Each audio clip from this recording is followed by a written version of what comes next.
बात करने का इरादा नहीं है। मैं गिन के बातें बताऊंगा, आप हजरात ने याद कर लेनी है। मैं भी तालिब इल्म हूँ और आप भी कुछ देर के लिए तालिब इल्म बन जाए। तो तालिब इल्म का और उस्ताद का काम क्या होता है? उस्ताद गिन के बातें बताता है, तालिब इल्म उसको गिन के याद कर लिया करता है। नबी अक़दस सल्लल्लाहु अलैहि वसल्लम वो अल्लाह के नबी है कि जिनका इंतजार सारे नबियों ने किया और जिन पे ईमान सारे नबी लाए। तो हज़रत मूसा अलैहिस्सलाम अल्लाह तबारक व तआला के बहुत जलीलुल क़द्र पैगम्बर हैं, अल्लाह के कलीम हैं। कुरान का शायद कोई पारा ऐसा हो जिसमें मूसा अलैहिस्सलाम का तज़किरा न हो। और चूंकि ये अल्लाह के कलीम हैं थे, अल्लाह से बातें करते थे और अल्लाह ताला ने उन बातों को कुरान में नकल किया है, इसलिए जहाँ मूसा अलैहिस्सलाम का तज़किरा आता है तो अमूमन लंबा तज़किरा आता है, कई कई सफ़हात पे मुश्तमिल तज़किरा आता है। लेकिन जितने ऊंचे पैगंबर थे उनकी उम्मत के लोग उतने ही उससे ज्यादा उनकी नाकदरी करने वाले थे और नाकदरी की वजह से अल्लाह ताला की तरफ से तंबीह भी उनको होती थी, झंझोड़ा भी उनको जाता था। तो एक मौके पे अपनी उम्मत के लिए, अपने मानने वालों के लिए अल्लाह तबारक व तआला से मूसा अलैहिस्सलाम ने माफी मांगी और फरमाया कि फ़ग़फ़िर लना वरहमना व अंत खैरुल गाफ़िरीन, कि अल्लाह हमारी बख्शिश फरमा दीजिए और हमारे ऊपर रहम फरमाइए और आप बहुत रहम फरमाने वाले हैं। तो कौम की तरफ से अल्लाह ताला से माफ़ी मांगी और साथ दुआ मांगी कि या अल्लाह हमें भलाई अता फरमा दीजिए, वक्तुब लना फी हाज़िहि दुनिया हसना, इस दुनिया के अंदर भी भलाई अता फरमाइए, व फिल आखिरती, और आखिरत में भी भलाई अता फरमाइए। ये ऐसे ही है जैसे कुरान पाक की एक दुआ और है कि रब्बना आतिना फिद दुनिया हसना व फिल आखिरती हसना वक़िना अज़ाबन नार। तो जैसे वो दुनिया और आखिरत में इस आयत में अल्लाह तबारक व तआला से भलाई मांगी है, इसी तरीके से मूसा अलैहिस्सलाम ने अल्लाह तबारक व तआला से भलाई मांगी। तो अल्लाह तबारक व तआला ने भी जवाब दिया और फरमाया कि मेरी रहमत बड़ी वसी है, जहाँ तक मेरे गुस्से का ताल्लुक है तो किसी किसी को मेरा अजाब पहुँचता है, हर एक तक मेरा अजाब नहीं पहुँचेगा। और जहाँ तक मेरी रहमत का ताल्लुक है, मेरी रहमत हर चीज़ को छाई हुई। तो सवाल ये है कि अल्लाह की ये रहमत कैसे मिलेगी? तो अल्लाह तबारक व तआला ने दो बातें बताई। एक तो यह है कि फिलहाल अल्लाह की रहमत कैसे मिलेगी, और साथ ये बताया कि आइंदा अल्लाह की रहमत मिलने का जरिया कौन सा है। फिलहाल अल्लाह ताला की रहमत मिलेगी तो फरमाया कि तक़वे वालों को मिलेगी, लिल्लज़ीना यत्तक़ून, और वयुतून ज़कात, जो ज़कात देंगे और जो अल्लाह की आयतों पे ईमान लाएंगे, फिलहाल अल्लाह की रहमत के मुस्तहिक वो होंगे। लेकिन अल्लाह की पूरी रहमत उस वक़्त मिलेगी जब नबी आखिरुल ज़मान सल्लल्लाहु अलैहि वसल्लम तशरीफ लाएंगे और सरकार दो आलम सल्लल्लाहु अलैहि वसल्लम की 10 सिफात जिक्र फरमाई। अल्लाह ताला ने मूसा अलैहिस्सलाम को बताई 10 सिफात, और 10 सिफात जिक्र करने के बाद फिर वो जब नबी आए तो उनके हक क्या हैं। तो नबी सल्लल्लाहु अलैहि वसल्लम की 10 सिफात, और नबी अक़दस सल्लल्लाहु अलैहि वसल्लम जब तशरीफ लाए, जैसे अब हम हज़रत सल्लल्लाहु अलैहि वसल्लम की उम्मत ही है ना, तो फिर रसूलुल्लाह सल्लल्लाहु अलैहि वसल्लम का हक हमारे ज़िम्मे क्या है? ये दो बातें इस वक्त मैंने आपसे अर्ज करनी है जो अल्लाह तबारक व तआला ने इन आयात में बयान फरमाया। तो नबी अक़दस सल्लल्लाहु अलैहि वसल्लम की जहाँ जब शान बयान की तो पहली सिफत जिक्र की है अर रसूल, और दूसरी सिफत जिक्र की है अन्नबी अल्लज़ीन यत्तबिऊन रसूल नबिय्यल नबी, जो इत्तिबा करते हैं रसूल का और नबी का। रसूल किसे कहते हैं? जो अल्लाह का पैगाम लेके आए, और नबी उसे कहते हैं जो अल्लाह का पैगाम आगे पहुंचाए। तो रसूलुल्लाह सल्लल्लाहु अलैहि वसल्लम का दो ताल्लुक है, एक अल्लाह के साथ ताल्लुक है और एक उम्मत के साथ ताल्लुक है। अल्लाह के साथ ताल्लुक की हैसियत से आपको रसूल कहते हैं, और उम्मत के साथ ताल्लुक होने की हैसियत से आपको नबी कहते हैं। तो जाहिर बात है कि अल्लाह से जो ताल्लुक है, तो अल्लामा आलूसी रहमतुल्लाह अलैह ने फरमाया कि अल्लाह से जो ताल्लुक है उसकी शान ज्यादा है, उम्मत से जो ताल्लुक है वो रहमत का ताल्लुक है, उसकी शान उसके बाद है। इसलिए रसूल के लफ्ज़ को पहले लाए, नबी के लफ्ज़ को। तो बहुत सारे रसूल हैं, उनके लिए रसूल का लफ्ज़ इस्तेमाल हुआ है। बहुत सारे अल्लाह के नबी हैं, उनके लिए नबी का लफ्ज़ इस्तेमाल हुआ। लेकिन सरकार दो आलम सल्लल्लाहु अलैहि वसल्लम के लिए अल्लाह तबारक व तआला ने रसूल का लफ्ज़ भी इस्तेमाल फरमाया और नबी का लफ्ज़ भी इस्तेमाल फरमाया। और तीसरी शान हज़रत सल्लल्लाहु अलैहि वसल्लम ने ये बयान फरमाई कि उम्मी, आप उम्मी हैं। उम्मी कहते हैं जिसने किसी से लिखना पढ़ना ना सीखा हो। ये असल माना नहीं है। असल में उम्मी कहते ओम की तरफ मंसूब है।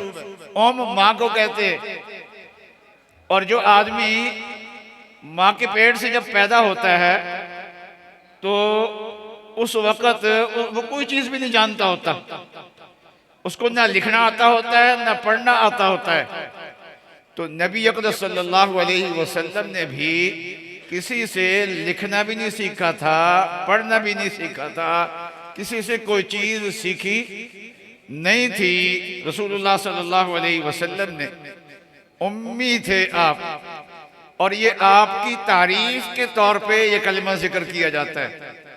नबी अक़दस सल्लल्लाहु अलैहि वसल्लम के लिए ये लफ्ज़ जब जिक्र किया जाए तो ये आपकी तारीफ है, और मेरे लिए और आपके लिए ये लफ्ज़ बोला जाए तो ये मुज़म्मत का कलिमा हो जाएगा। ये कहा जाए कि ये नाखानदा आदमी है, इसको लिखना पढ़ना नहीं आता, मुझे लिखना पढ़ना नहीं आता, तो मेरे लिए ये लफ्ज़ इस्तेमाल किया जाए तो मेरी बुराई है, इनके लिए ये लफ्ज़ इस्तेमाल किया जाए तो बुराई है, आपके लिए कोई आदमी ये लफ्ज़ इस्तेमाल करे तो ये बुराई है।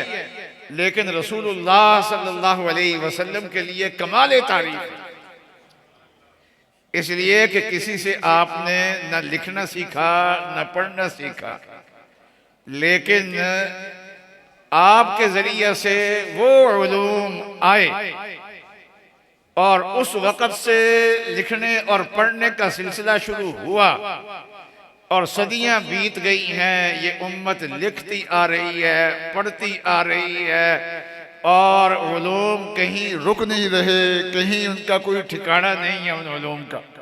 वो उलूम जो है उनके दरिया बह रहे हैं, वो दरिया भी कभी सूख जाते हैं। एक साहब कहने लगे कि दरिया क्यों सूख गए? कहने लगे कि पहले मुहावरा ये था, मारूफ ये था कि नेकी कर दरिया में डाल, नेकी कर। तो लोग दरिया में नेकियां बहुत डालते थे, इसलिए दरिया बहते रहते थे। और आज लोगों ने उसको बदल दिया है, और यह है कि नेकी कर फेसबुक पे डाल, नेकी कर फेसबुक पे डाल। तो इसलिए अब वो नेकियां फेसबुक पे डलनी शुरू हो गई है, दरियाओं में डलनी शुरू हो गई है, इसलिए वो खुश्क हो जाते हैं। तो दरिया खुश्क हो जाते हैं। लेकिन कुरान पाक की शान और नबी अकरम सल्लल्लाहु अलैहि वसल्लम की शान ये है कि ला तनक़ज़ी अजाइबुहु, कि उसके अजाइबात कभी ख़त्म नहीं होते। ऑस्ट्रेलिया से हमारे एक पाकिस्तान के एक आलिम हैं, वो ऑस्ट्रेलिया में रहते हैं, वहीं के नेशनल है आजकल। वो आए हुए थे तो कहने लगे कि इस्तेमाल शुदा पानी फिल्टर करके उसको उसके अंदर से गंदगी निकाल ली जाती है और उसको इस्तेमाल के काबिल बना दिया जाता है। और उसके अंदर अगर पेशाब शामिल है या गोबर शामिल है वो बिल्कुल निकल जाएगा और उसका कोई जर्रा बाकी नहीं रहेगा। तो उस पानी का हुक्म क्या होगा? अच्छा, ये मसला आज के दौर में पैदा हुआ है, ये मसला पैदा हुआ है आज के दौर में।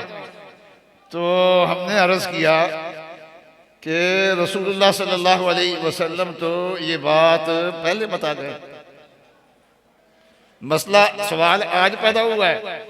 रसूलुल्लाह सल्लल्लाहु अलैहि वसल्लम तो लोगों को समझ नहीं आता था कि हज़रत सल्लल्लाहु अलैहि वसल्लम ने ये जुमला क्यों इरशाद फरमाया। तो आज़म के ज़माने में एक कुआं था, बीर बुज़ा।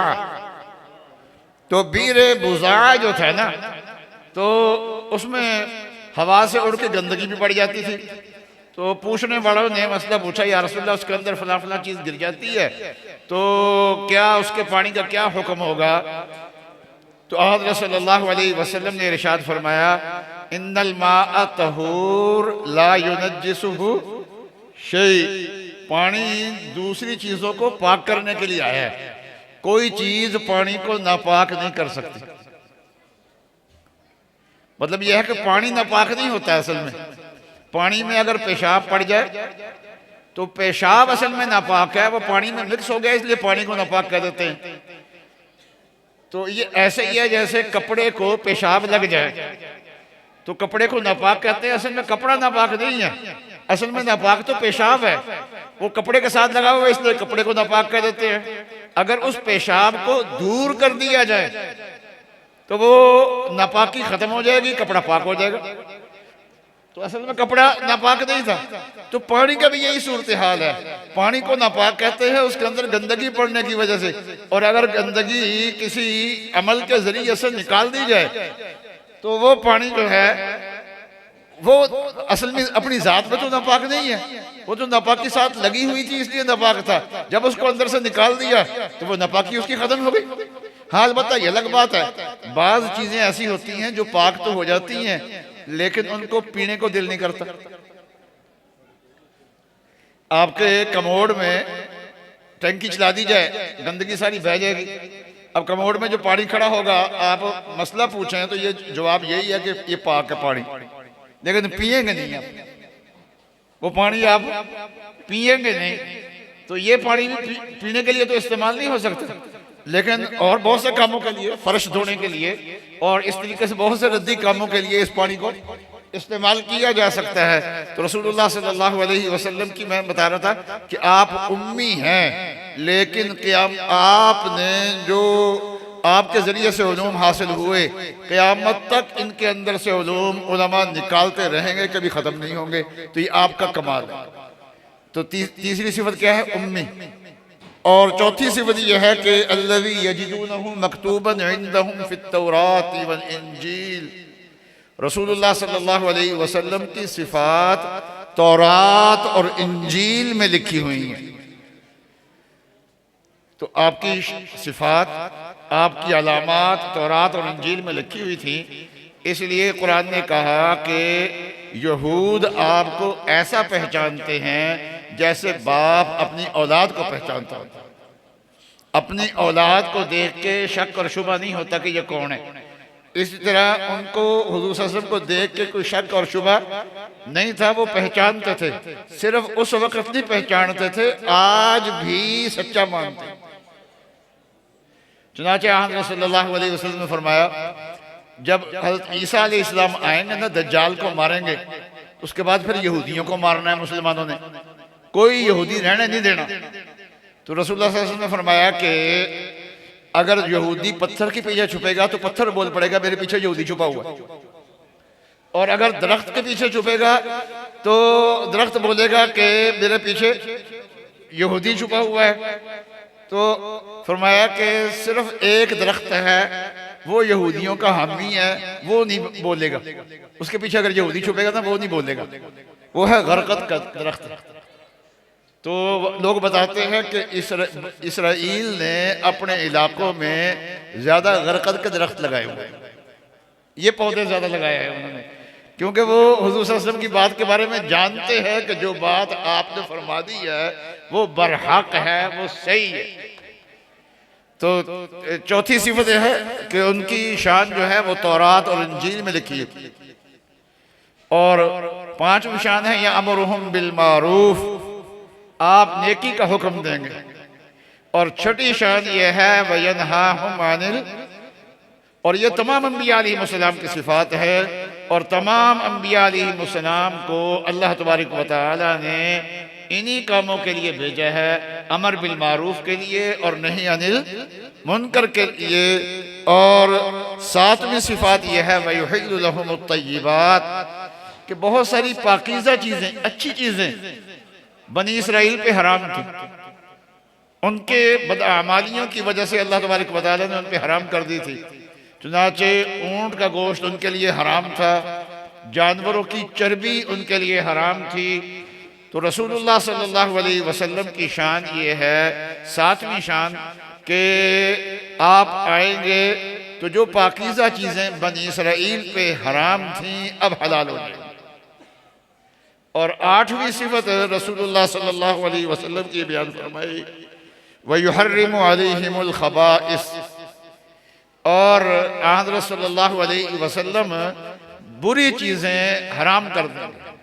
वो जो शराब पीते हैं उससे मना फरमा देंगे, जो खिंजीर खाते हैं, सूर खाते हैं, रसूलुल्लाह सल्लल्लाहु अलैहि वसल्लम इससे आके मना फरमा देंगे, बुरी चीज़ों से मना फरमा देंगे। ये आपकी आठवीं सिफत है। और नौवीं सिफत है वयज़अु अन्हुम इसरहुम, कि रसूलुल्लाह सल्लल्लाहु अलैहि वसल्लम उन पर से सख्त अहकाम को ख़त्म कर देंगे। चुनाचे बहुत सारे अहकाम उनके लिए सख्त है। कपड़ा अगर नापाक हो जाए तो अब हमारे लिए हुक्म क्या है कि उसको धो दो, और उस वक़्त हुक्म यह था कि कपड़े को काट के फेंक दो। और अगर कोई आदमी किसी को कत्ल कर दे, कातिल पकड़ा जाए, जुर्म साबित हो जाए, तो हमारे यहाँ तीन चीज़ें, या तो किसास ले सकता है, वली मकतूल जो है, मकतूल का जो वारिस है वो किसास भी ले सकता है, दियत ले सकता है, और तीसरा काम यह कि ना किसास ले ना दियत ले, वैसे ही माफ कर दे। तो तीन कामों की इजाजत थी, इजाजत है, लेकिन बनी इसराइल में सिर्फ एक ही चीज थी, किसास था।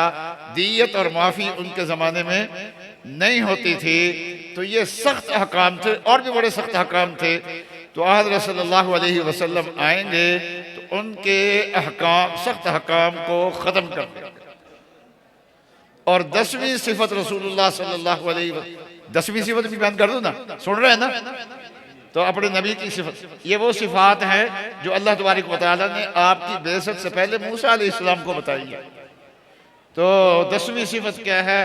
वयज़अु अन्हुम अग़लाल लती कानत अलैहिम, उनके गले में जो तौक पड़े हुए हैं ना वो उतार देंगे। कुछ अहकाम सख्त ऐसे थे जो उन्होंने खुद इख्तियार किए हुए थे, चुनांचे रहबानियत उन्होंने खुद इख्तियार की थी।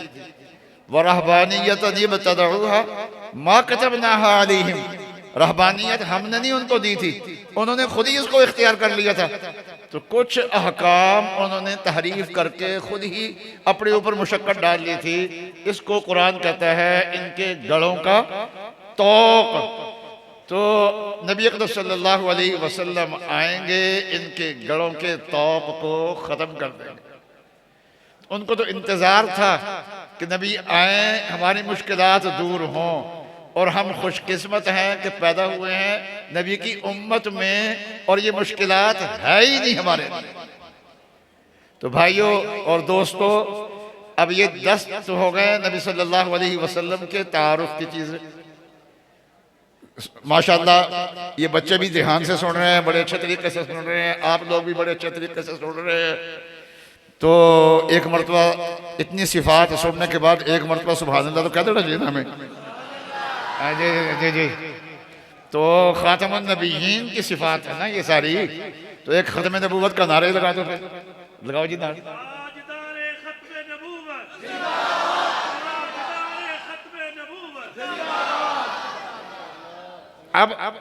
अब ये है, हम मुतमईन हैं क़यामत तक यही शरीयत रहेगी, इसके अलावा कोई और नहीं आएगी।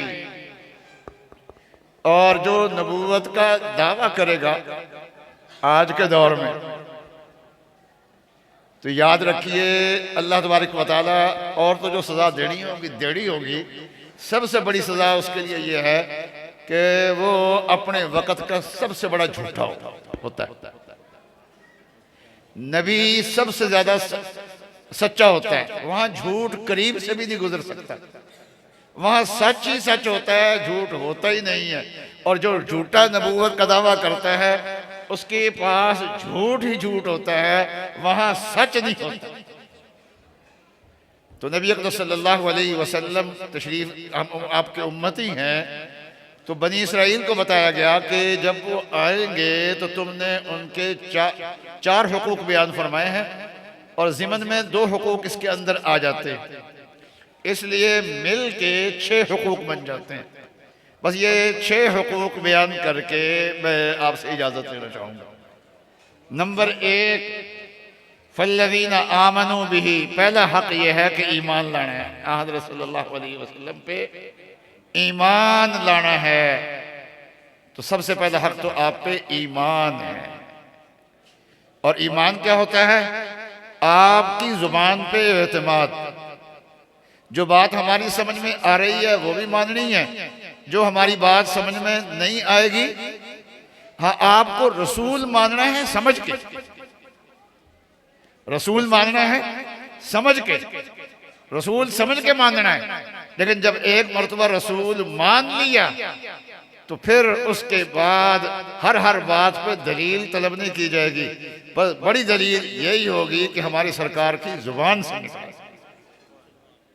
वो एक साहब मेरे पास आए, कहने लगे मैं अल्लाह को नहीं मानता, जरा साबित कर दो अल्लाह मियां हैं, अल्लाह है साबित कर दो। तो मैंने कहा कि ये आपने ये इनकार कितना अरसा शुरू हुआ? उसने बताया कि इतने सालों से मैं कर रहा हूँ। तो मुझे अंदाज़ा हुआ कि ये इतने सालों से ये बहस कर रहा है और किताबों में अल्लाह के, इधर तवज्जो करें, अल्लाह के वजूद के जो दलाइल लिखे हुए हैं वो दलाइल सारे इसको आते हैं, इसने सुने हुए हैं, उसका रद्द भी इसको आता है। मैंने कहा कि मैं कोई दलील नहीं देता, मैं आपको ये बता सकता हूँ कि मैं अल्लाह को क्यों मानता हूँ, मैं अल्लाह का वजूद मानता हूँ तो क्यों मानता हूँ। कहने लगा बताओ आप क्यों मानते हैं? रमज़ान का महीना था तो मैंने कहा कि मैं इसलिए मानता हूँ कि रसूलुल्लाह सल्लल्लाहु अलैहि वसल्लम ने बताया, मैं उनकी ज़ुबान पे एतमाद करके मानता हूँ। कहने लगा जी उनकी ज़ुबान पे क्यों एतमाद करते हो आप? मैंने कहा अल्लाह के नबी थे। कहने लगे कि नबी होने की दलील क्या? मैं कहा कुरान पाक का। तो कहने लगा कि मैंने कहा इस कुरान जैसी एक छोटी सूरत भी आज तक कोई बना नहीं सका, तो ये कुरान पाक का मौजज़ा रसूलुल्लाह सल्लल्लाहु अलैहि वसल्लम की रसालत को साबित करता है और हुजूर सल्लल्लाहु अलैहि वसल्लम अल्लाह की शान बयान करते हैं। इसलिए कुरान से हमने पहचाना रसूल को और रसूल से पहचाना हमने किसको? अल्लाह को। जरा तवज्जो करो ना, जरा तवज्जो कर, ये मैं इस पर ख़त्म कर दूँ बात को, तो मैं जल्दी ख़त्म करना चाहता हूँ। फल्लज़ीना आमनू बिही, ईमान लाना है आप पे एतमाद।